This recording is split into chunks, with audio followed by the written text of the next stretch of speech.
Carta aos Hebreus, capítulo 3.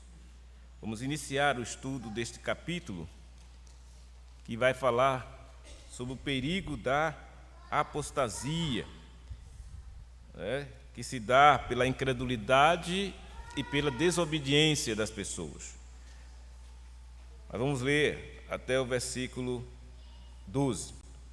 Diz assim: Por isso, santos irmãos, que participais da vocação celestial, considerai atentamente o apóstolo e sumo sacerdote da nossa confissão, Jesus, o qual é fiel àquele que o constituiu, como também o era Moisés em toda a casa de Deus.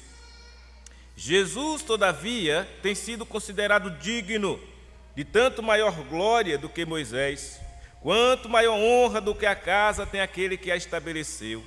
Pois toda a casa é estabelecida por alguém, mas aquele que estabeleceu todas as coisas é Deus. E Moisés era fiel em toda a casa de Deus, como servo, para testemunho das coisas que haviam de ser anunciadas.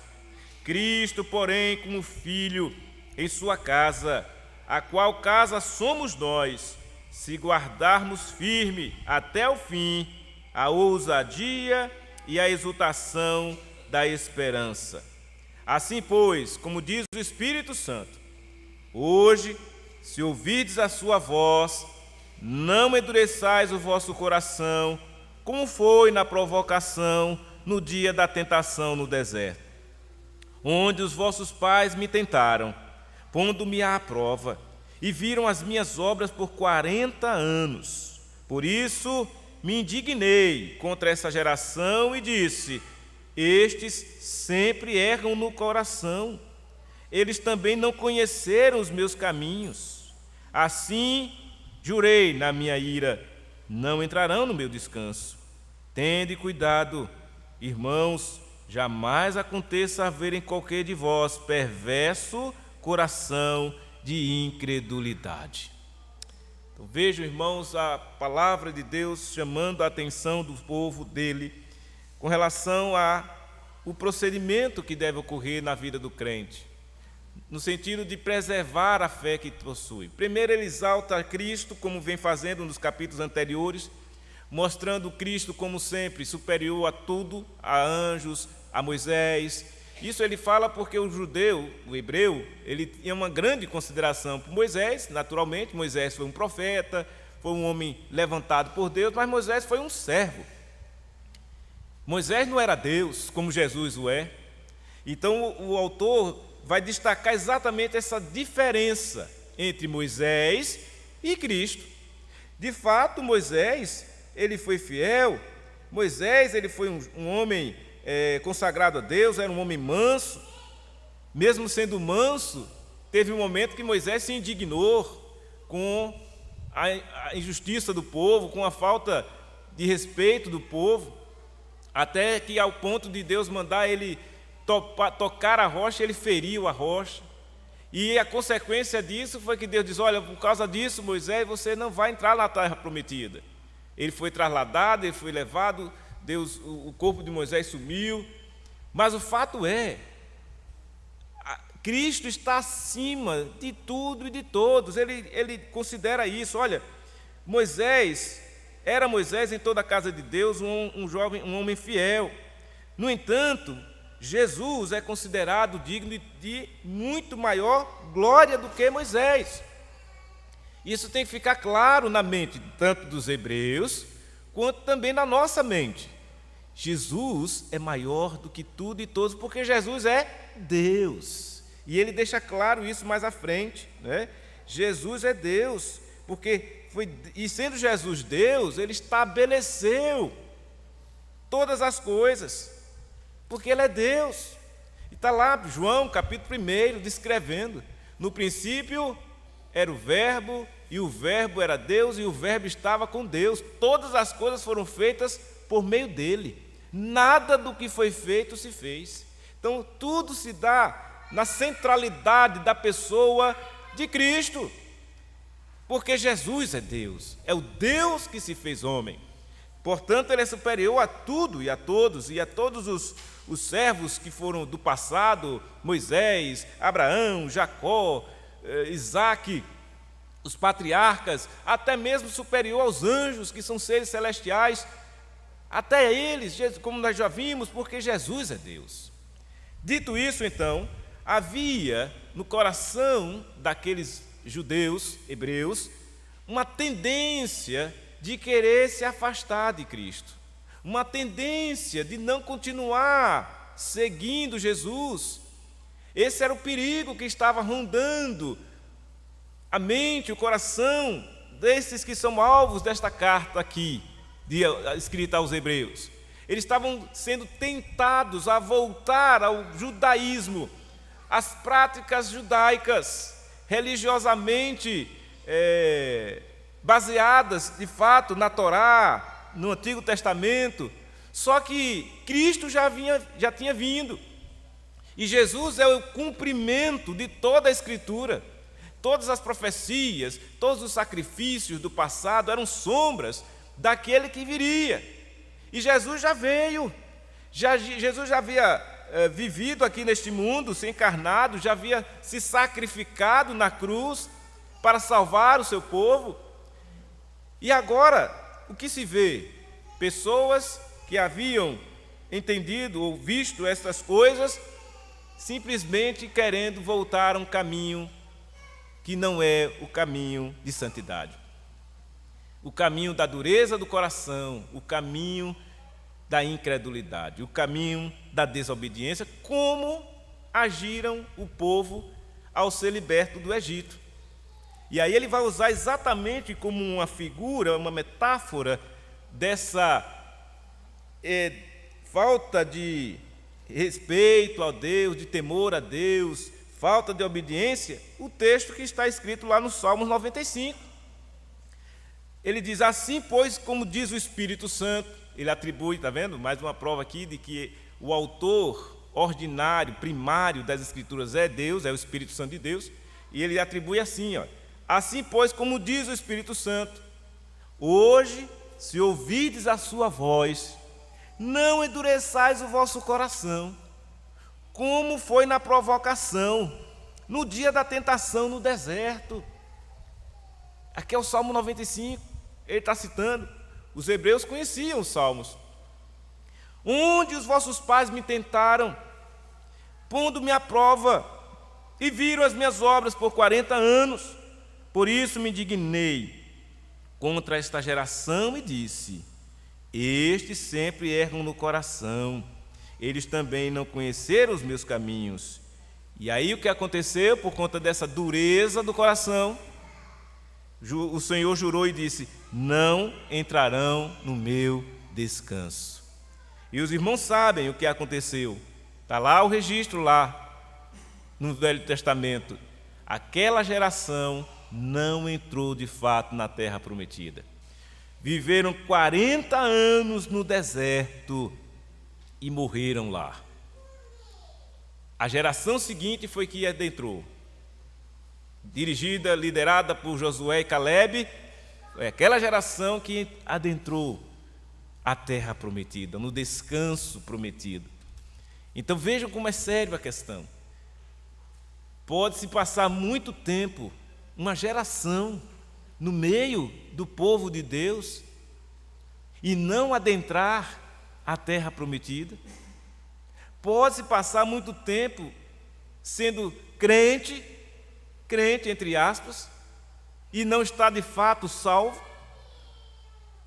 porque verdadeiramente aqueles que são de Deus, que de fato são alcançados pela graça, aquela graça de Efésios 2, versículo 8, que é pela graça que sois salvos mediante a fé, e isto não vem de vós, é dom de Deus. Desta maneira é assegurado, ou assegurada, melhor dizendo, a salvação do povo de Deus. Por isso que nós insistimos e dizemos: olha, a perseverança dos crentes, dos salvos, dos santos, ela existe. Ela vai ser o crente vai perseverar até o fim. Mas por que vai perseverar? porque o Senhor garante a salvação do seu povo. Não vai depender muito da sua, não, perseverança, porque nós temos a tendência natural de cair, de não prosseguir. No entanto, quem está na fé, essa fé que foi o meio para você chegar à salvação, mediante a fé, você precisa entender que há uma vida a ser trilhada que vai estar de acordo com esta fé. E é isso que o autor aqui vai dizer, olha, se guardarmos firme, versículo 6, até o fim, a ousadia e a exultação da esperança. Então, há uma chamada aqui, uma advertência para os crentes. Tem que perseverar. É preciso seguir à frente, adiante. Não pode se estagnar e nem mesmo abandonar o barco, abandonar o povo de Deus, porque isso se caracteriza como apostasia. O que é a apostasia? É o afastamento dos caminhos do Senhor. É exatamente ignorar o ensino do Senhor. É viver na desobediência. É escancarar e dizer que, não, eu não quero mais servir a Deus, eu não quero mais estar com os irmãos, congregando, e eu vou viver a minha vida como eu acho que devo viver. Isso é apostasia. E acontece que isso é um sinal de fim dos tempos, que a própria palavra de Deus adverte. No final dos últimos dias, os tempos serão assim. Muitos apostatarão da fé. Aí você diz, ora, se isso vai acontecer, isso significa dizer então que é possível perder a salvação? Não. A apostasia da fé significa que aquela pessoa ou aquelas pessoas que vão tomar essa atitude nunca se converteram verdadeiramente. Porque os filhos de Deus convertidos verdadeiramente são aqueles que Jesus garante. Porque Jesus diz, todo aquele que vir a mim, de modo nenhum eu lançarei fora. Todo aquele que o Pai me deu, esse virá a mim, disse Jesus. Então, Jesus não mente, Jesus é a verdade. Então, por que acontece quando pessoas aparentemente disseram que veio a Jesus, que participam da igreja, e depois se afastam, vão-se embora e não voltam mais? É porque apostasia. É porque, na verdade, no fundo do coração, elas não estavam firmadas em Cristo. Podiam estar firmadas por qualquer outra coisa, menos Jesus. Um exemplo disso. Alguém diz assim, não, olha, eu gostei, eu vou para a igreja porque na igreja é legal, é bom, é um local agradável, socialmente falando é bom, você encontra novas pessoas, amigos, né? Pessoas que são boas, às vezes nem tão boas assim, mas é a igreja, composta de gente de todo tipo. Então você tem um contexto, né, social, de relacionamento, e isso é bom. Para quem gosta, é bom. Tem gente que não gosta, prefere se isolar, não quero saber de conversar com ninguém, mas, naturalmente falando, o homem é um ser social. Então, ter um grupo de pessoas para se relacionar, né, para conversar, para trocar ideias, é bom. Então, tem gente que pode olhar para a igreja como um local legal para se relacionar, mas não pela fé, mas não pela questão do Cristo vivo, mas não pelo arrependimento, mas não pela confissão de pecados. Então se vive muitas vezes, até aprende os cânticos, até ouve a palavra, entende alguma coisa, ou então vai lá e de repente os irmãos até entendem, agora aquela pessoa está vindo direitinho, é da igreja, é crente. Aí tá bom, passa anos e anos, e aquela pessoa nunca se firma, ou nunca desenvolve. E você, por que será? Aí de repente acontece alguma coisa, a pessoa aí abandona tudo, não, eu não quero mais saber de igreja, como já aconteceu muitas vezes, né? No passado. Eu recentemente fui ler a história da igreja, nos livros de Atos da igreja, e descobri várias situações assim. Pessoas que vieram, foram recebidas, e logo depois o pastor teve que dizer, a pessoa chama, pastor, não quero mais não, me exclua. Aí o pastor, por que você não quer mais? Não, porque eu gosto de minhas festas no mundo, eu quero curtir o mundo, Veja, uma pessoa dessa pode-se dizer que foi alcançada pela graça? Não foi. Ela pode ser, simpatizou-se, ela está enquadrada naqueles dois tipos de pessoas que recebem a palavra com alegria, lá da parábola do semeador, mas os cuidados deste mundo faz com que elas desanimem e não queiram mais fazer parte da igreja. Entende-se? E não tem nada a ver, ela não perdeu a salvação dela, porque ela nem obteve. E são estes que são aqui advertidos. E a palavra de Deus vem falar exatamente para que não ocorra com nenhum de nós aquilo que aconteceu com aquele povo lá do passado, que Deus libertou por ser o povo de Israel. Veja, todo mundo que era judeu na época do Egito, que foi para lá, lembram da história, né, por causa de José, a fome, ele levou para o Egito, Jacó e seus filhos, e lá o povo cresceu, aí saíram, mas uma parte daquele povo que estava lá no Egito, chegou no deserto, começou a reclamar, começou a murmurar, reclamava da comida que Deus dava, tinha saudade da comida do Egito. Olha que povo mal agradecido. E o relato diz assim, que eles viram as obras de Deus. Deus abriu o mar para eles passarem, Deus mandava comida, Deus dava uma nuvem durante o dia, porque lá no deserto era um sol causticante. Aí durante o dia Deus mandava uma nuvem para fazer a sombra, para eles não sofrerem com o calor extremo. À noite, que era frio no deserto, Deus mandava um clarão, um fogo, né, uma chama de fogo para aquecer o povo. Olha que cuidado de Deus. E mesmo assim, o que é que eles fizeram? E Deus deu a palavra, né, os mandamentos no Sinai. E o que é que eles fizeram? Adoraram bezerro de ouro. Se tornaram idólatras. Povo de dura cerviz. São esses que o relato de Hebreus aqui estão relembrando. Vejam, aquelas pessoas que eram povo de Deus, ou seja, do ponto de vista natural, nação de Israel, endureceram o coração, provocaram a Deus lá no dia da tentação no deserto, e lá tentaram e por Deus, querendo pôr o Senhor à prova. E eles, apesar de verem as obras que o Senhor fez por 40 anos, todas essas que eu falei aqui, o cuidado de Deus, alimento, cuidado com nuvem para não se queimar no sol, um calorzinho à noite para não se morrer de frio, passaram lá, não se desgastou a sandália dos seus pés, cuidado de Deus. Mesmo assim, endureceram o coração.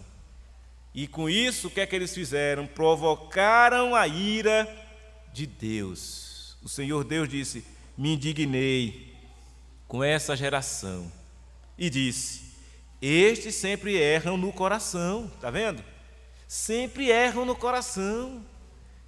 Eles também não conheceram os meus caminhos. Estavam lá, viram as obras do Senhor, mas não entenderam a obra que Deus estava realizando. Não conheceram os caminhos do Senhor. E aí o Senhor vai e diz, assim por isso eu jurei, não entrarão no meu descanso. E não entraram mesmo. Quando o Senhor diz isso, Ele mantém a sua palavra.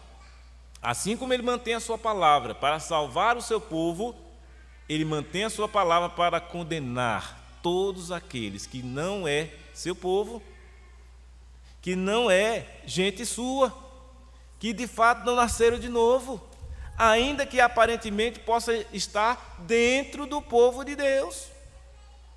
É por isso que várias outras partes das Escrituras dizem, olha, nem todos que dizem Senhor, Senhor, entrará no reino dos céus.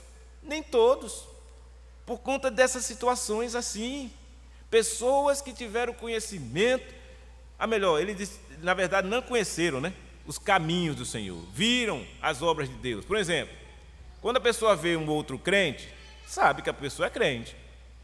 Como é que a gente identifica a pessoa que é crente? Pelos frutos se conhece a árvore. A pessoa é crente, dá testemunho, a pessoa ora, canta, louva a Deus, frequenta a igreja, né? Faz tudo o que é de crente. O crente sente falta quando não pode estar na congregação, o crente sente quando peca, se arrepende. Tudo isso acontece com o crente, né? Ninguém aqui é perfeito. No entanto, nós estamos numa caminhada para o céu e precisamos chegar lá. E essa caminhada para o céu, a Bíblia chama de santificação. E eu e você não podemos abrir mão dela. Não cabe a nós dizer, não, eu não quero esse negócio de santificação, não. Eu já creio, eu creio que Jesus é Deus, eu acredito nisso, mas esse negócio de santificação, aí chega ao ponto de dizer assim, na verdade eu não sou santo. Como não?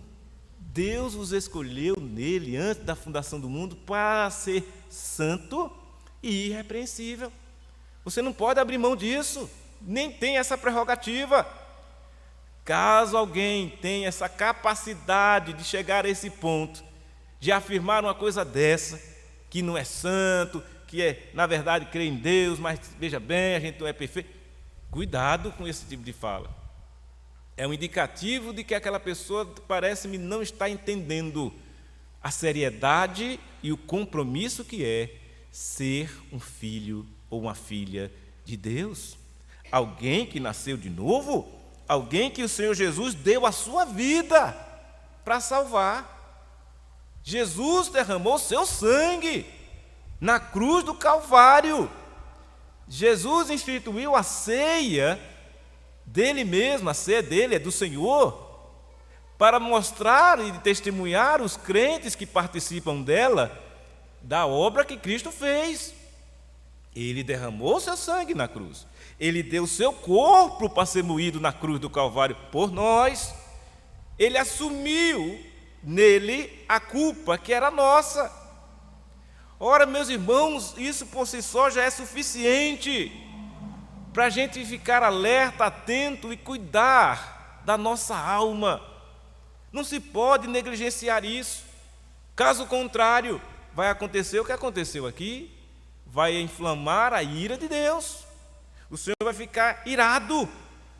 Por isso ele nos adverte, tende cuidado. Versículo 12. Tende cuidado, irmãos. É um cuidado que precisa ter. Jamais aconteça haver em qualquer de vós perverso coração de incredulidade, que faça o quê? Que vos afaste do Deus vivo. Cuidado, que não haja em nenhum de nós um coração de incredulidade. E é um coração perverso, é mau. Uma pessoa que está incrédula diante de tantas obras do Senhor, diante daquilo que Cristo fez, e continuar incrédulo, isso vai afastar a pessoa do Deus vivo. E exatamente é o que caracteriza a apostasia. E é um perigo muito grande, e infelizmente que muita gente tem passado e se entregue a esse perigo de se afastar do Senhor, de abandonar a Deus, os caminhos do Senhor, apostatando da fé.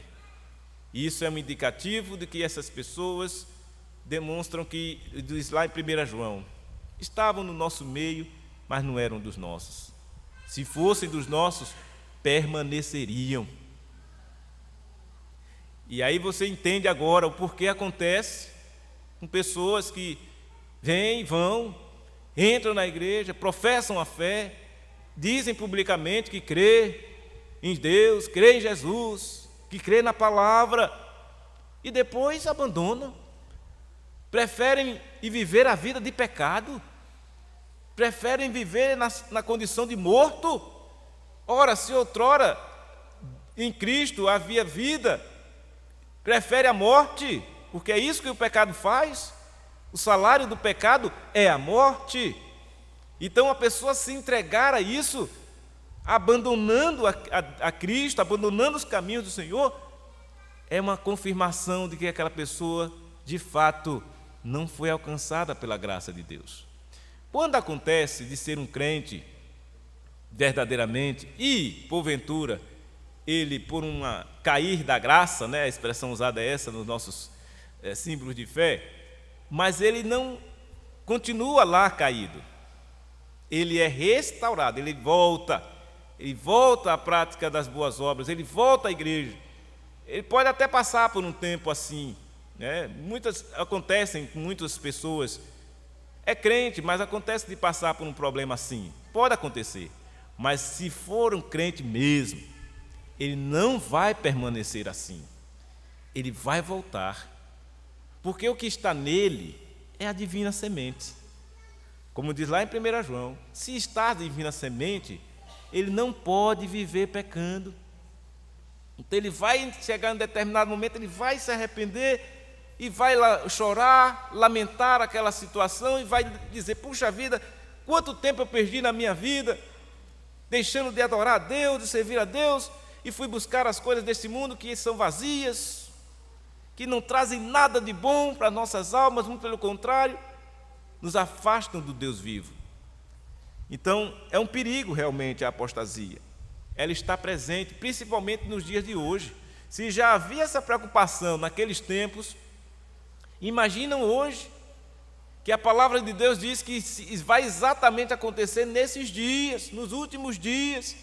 Muitos apostatarão da fé. E sabe por quê? Porque vão dar ouvidos a ensinos de demônios. Não vão querer do ensino da palavra, não vão querer, não gostam disso. Vão dar ouvidos aos ensinos de demônios. E aí é onde vai acontecer a apostasia, o abandono. Não quero mais saber disso. Mas veja como a palavra de Deus é atualíssima. Está chamando a atenção hoje.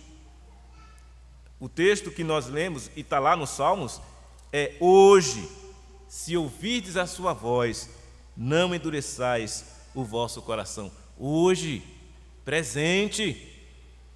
Então não pode dizer assim: eu vou deixar para amanhã, eu vou ver depois eu penso nessas coisas. Como muita gente gosta de dizer. Às vezes a gente vai evangelizar alguém que está perdido aí no mundo, aí faz assim: eu tenho umas coisas aí, tenho umas coisas erradas aí que eu ando fazendo, eu vou consertar, depois eu vou para a igreja. Eu já sei que aquilo ali nunca vem, porque não depende disso, depende de uma ação poderosa da graça de Deus, sobrenatural, para que de fato a pessoa venha. E vindo, ela vai crer, e crendo, ela vai ser salva, e sendo salva, ela vai servir ao Senhor, como fez Moisés, os santos irmãos do passado, e nós estamos a fazer também, e devemos continuar assim, porque, irmãos, aqui vem o alerta que está na palavra. Só há duas possibilidades, para mim, para você, qualquer crente: vivermos na presença de Deus, buscar realmente honrar essa condição que Ele nos deu, a vocação que Ele nos chamou para viver. Ele diz aí a vocação celestial.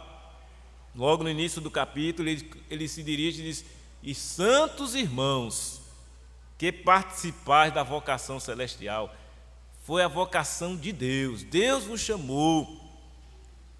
E aí ele diz: considerem atentamente o apóstolo e sumo sacerdote da nossa confissão. Quem é?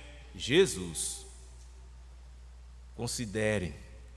Depois dessa chamada, desse indicativo, ele vai descrever o que é que estava acontecendo naquele tempo. Por que ele estava fazendo esse chamado, esse apelo aqui para os irmãos lá dos hebreus? Porque eles estavam tendentes a afastar-se do Senhor.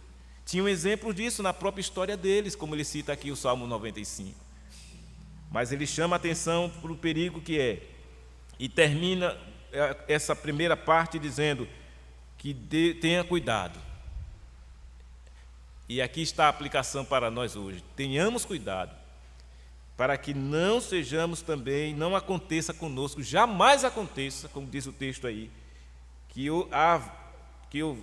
haja em qualquer de nós um perverso coração de incredulidade, porque é isso que vos afasta do Deus vivo. A incredulidade, deixar de crer. Infelizmente, muitos vão por esse caminho, mas que nenhum de nós jamais, diz o texto, aconteça com nenhum de nós. Portanto, tenhamos cuidado, zelemos pela nossa alma, não brinquemos com isso, são coisas sérias que a palavra de Deus nos chama a atenção. Domingo que vem nós continuaremos nesse mesmo texto, né, para tratar de tantas outras coisas que está aqui, importantes, que nós não podemos deixar passar. Mas vamos ficar nessa semana toda refletindo sobre isso. A importância de cuidarmos do nosso coração, que jamais nos afaste do Deus vivo qualquer centelha de incredulidade, mas mantenhamos-nos firmes até o fim. A perseverança do crente é muito importante para você realmente entender como é importante você viver a vida espiritual que Deus lhe deu. Ele vos chamou para isso. Não vá atrás de A, B ou C. Faça aquilo que lhe deve fazer. Você e eu temos uma responsabilidade humana. Deus é soberano, sim. Deus decretou, sim. Deus escolheu, sim. Mas Ele também responsabilizou a todos nós. Temos uma responsabilidade para com Deus, de viver essa vida que Ele requer de mim e de você. Caso contrário, o que vai acontecer? Será provocada a ira de Deus. E a ira de Deus, uma vez provocada, Ele diz, eu jurei, ou seja, Ele vai manter essa palavra. Um juramento de Deus, Ele não revoga. O que é que vai acontecer? As pessoas não entrarão no seu descanso, ou seja, não entrarão no céu, não entrarão na eternidade com o Senhor Jesus. Então, que Deus nos ajude e que nós continuemos firmes no Senhor até o dia da sua volta ou até o dia que nós formos encontrar com Ele. Oremos. Ó Deus, eterno Criador, louvamos e bendizemos o Teu nome e agradecemos ao Senhor pela Tua palavra trazida a nós nesta manhã. Que o Senhor venha abençoar a Tua igreja, o Teu povo aqui presente, e que afaste de nós qualquer pensamento desta natureza que trata aqui na Sua palavra, um perverso coração de incredulidade. Jamais tenhamos isso em nós. Mas se porventura, ó Deus, Teus filhos, há filhos Teus que estão desanimados, que estão afastados por problemas tantos outros, mas que o Senhor, Deus, se forem de fato Teus filhos, que o Senhor resgate, que eles retornem, ó Deus, a um viver santo, à comunhão dos santos, para que assim possam gozar das maravilhas da Tua lei, para que possam gozar das bênçãos do Senhor, que é a comunhão dos santos. Nós louvamos e bendizemos o Teu nome, e assim somos agradecidos pela chamada que o Senhor nos dá nesta manhã, através da Tua palavra, para que possamos estar atentos e cuidando da nossa vida espiritual. É o que pedimos assim, no nome santo de Jesus, Senhor e Salvador nosso. Amém. Amém.